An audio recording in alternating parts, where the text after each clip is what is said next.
दूसरा बिंदु है भजन संहिता 19, अगला भजन संहिता उसका 8वां वचन हम आपके लिए पढ़ते हैं। यहोवा के उपदेश सिद्ध हैं, हृदय को आनंदित कर देते हैं।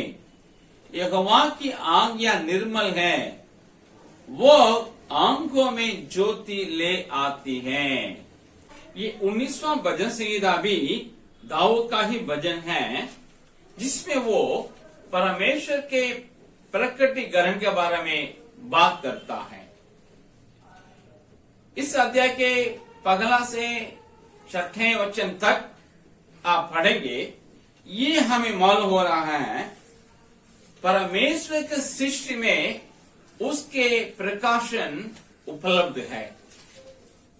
ये आम प्रकाशन है।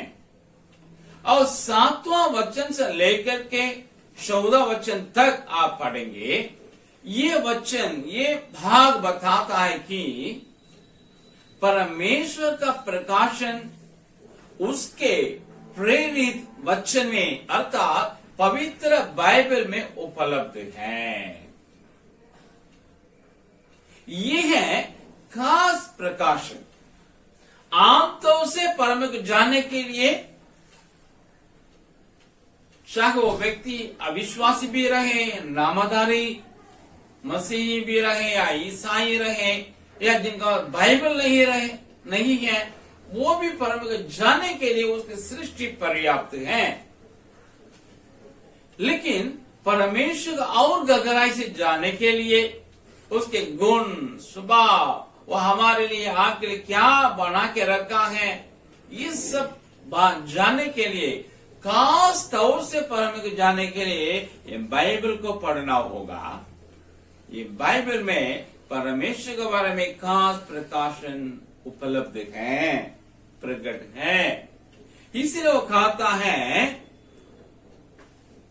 परमेश्वर के जो वचन है, मतलब यहाँ आज्ञा करके लिखा हुआ है, यहोवा की आज्ञा अर्थात परमेश्वर के वचन, इंग्लिश में लिखा है the commandment of the lord, the law of the lord. ये निर्मल है और आपके मेरे अर्थात पढ़ने वाले और सुनने वाले के आंखों में ज्योति लाती है।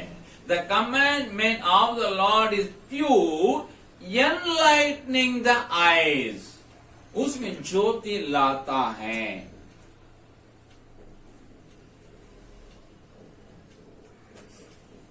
बाइबल है परमेश्वर का जीवित वचन है, परमेश्वर का प्रेरित वचन है, परमेश्वर के कहे हुए शब्दों को, वचन को दर्ज किया हुआ एक पुस्तक है।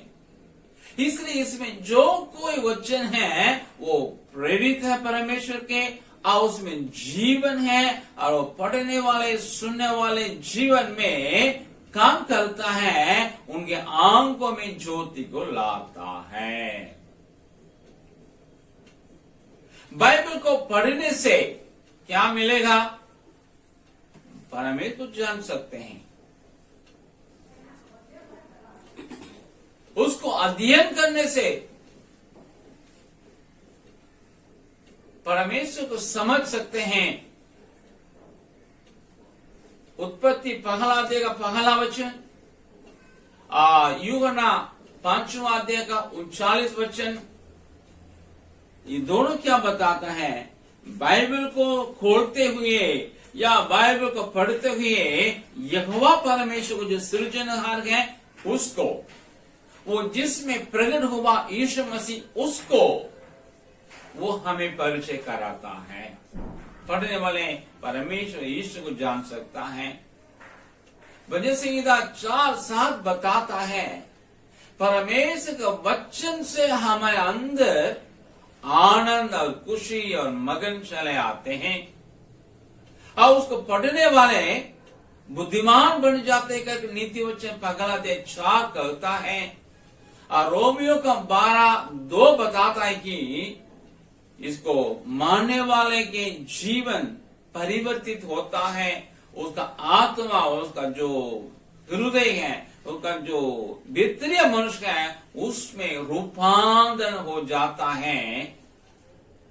यदि इसलिए सुनने वाले आप परमेश्वर को जानना चाहेंगे, यीशु मसीह को भलीभांति समझना चाहेंगे, आपके जीवन में आनंद की आवश्यकता है, आप परमेश्वर में सही प्रकटीकरण पाना चाहेंगे और ये आत्मिक रूपांतरण को आपके व्यक्तिगत में आप एक साथ करना चाहेंगे, तो आप परमेश्वर का वचन रूपी पवित्र बाइबल को आप लीजिए, पढ़िए, मनन कीजिए, अध्ययन कीजिए, अपने जीवन में उतारिए, तब आपके आंखों में रोशनी आ जाएंगी।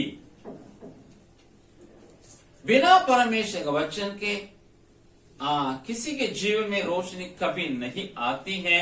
इसलिए आप यहोवा परमेश्वर को माने, साथ ही साथ उसके प्रेरित वचन को, जिसे हम लोग पवित्र बाइबल बताते हैं, आप पढ़िए।